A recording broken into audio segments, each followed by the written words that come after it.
நாம ரொம்ப நாளா அச்சன் கோயில் போகணும் அப்படின்னு சொல்லிட்டு ரொம்ப நாள் ஒரு ஆசை இருந்துச்சு. அந்த அச்சன் கோயில் எப்படி போகணும்னா பத்தனந்திட்டா போயிட்டு அங்கிருந்து புனலூர் போயிட்டு புனலூர்லேருந்து அச்சன் கோயில் போகணும். இதுதான் ரூட்டு. புனலூர்லேருந்து அச்சன் கோயிலுக்கு 2 ரூட் இருக்கு. நார்மலான ஒரு ரூட் எல்லாரும் அச்சன் கோயில் போகிறதுக்கு அந்த ரூட்டை தான் யூஸ் பண்ணுவாங்க. அது புனலூர் தென்காசி போய் தென்காசிலேருந்து அச்சன் கோயில் வர்றது, இது ஒரு ரூட்டு.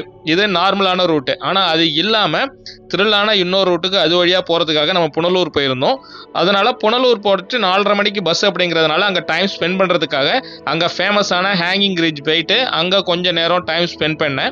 அதுக்கப்புறம் 4:30 மணிக்கு புனலூர்லேருந்து அச்சன் கோயில் போகக்கூடிய பஸ் வந்தது. அந்த பஸ்ஸில் ஏறி மிகவும் அபாயகரமான அந்த யானை காட்டுக்குள்ளார பயணம் மேற்கொள்ள ஆரம்பித்தோம்.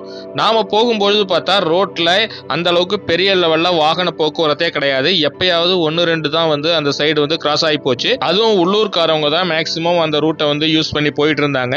வெளியூர்காரவங்க இந்த ரூட்ல வர்றதுங்கிறது ரொம்பவே அரிது. காரணம் என்னன்னா, இந்த காட்டில் காணப்படக்கூடிய அதிகப்படியான யானைகள், அது மட்டும் இல்லாம புலி, சிறுத்தை, இந்த மாதிரி வனவிலங்குகளும் மிக அதிக எண்ணிக்கையில இங்கே இருக்கு. அதனால இந்த ரூட்ல பயணம் மேற்கொள்றத மேக்சிமம் எல்லாரும் அவாய்ட் பண்ணிடுவாங்க. நாம போகும்போதே ஒரு த்ரில்லான ஒரு எக்ஸ்பீரியன்ஸ் தான் இங்கே இருந்துச்சு.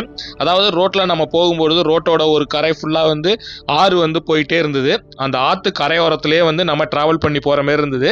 அது மட்டும் இல்லாம இந்த அடர்ந்த காட்டை கடந்து நாம அச்சன் கோயிலை போய் அடைஞ்சோம். இந்த அச்சன் கோயில் ஐயப்பனுடைய பஞ்சசாஸ்தா அப்படின்னு சொல்லக்கூடிய 5 புகழ்பெற்ற இடங்கள்ல சபரிமலை எப்படி ஒரு புகழ்பெற்ற இடமோ அதே மாதிரி இந்த இடமும் புகழ்பெற்ற இடம் தான். ஸோ நாம அங்க போயிட்டு சாமியை தரிசனம் பண்ணிட்டு திரும்ப இரவு நேரத்துல அந்த காட்டில் பயணம் மேற்கொள்ளும் பொழுது உண்மையிலே ரொம்பவே ஒரு த்ரில் எக்ஸ்பீரியன்ஸா இருந்தது.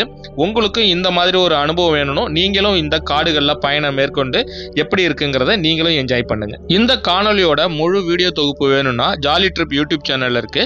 அங்க போய் செக் பண்ணி முழு வீடியோவையும் நீங்க பார்த்து ரசிக்கலாம்.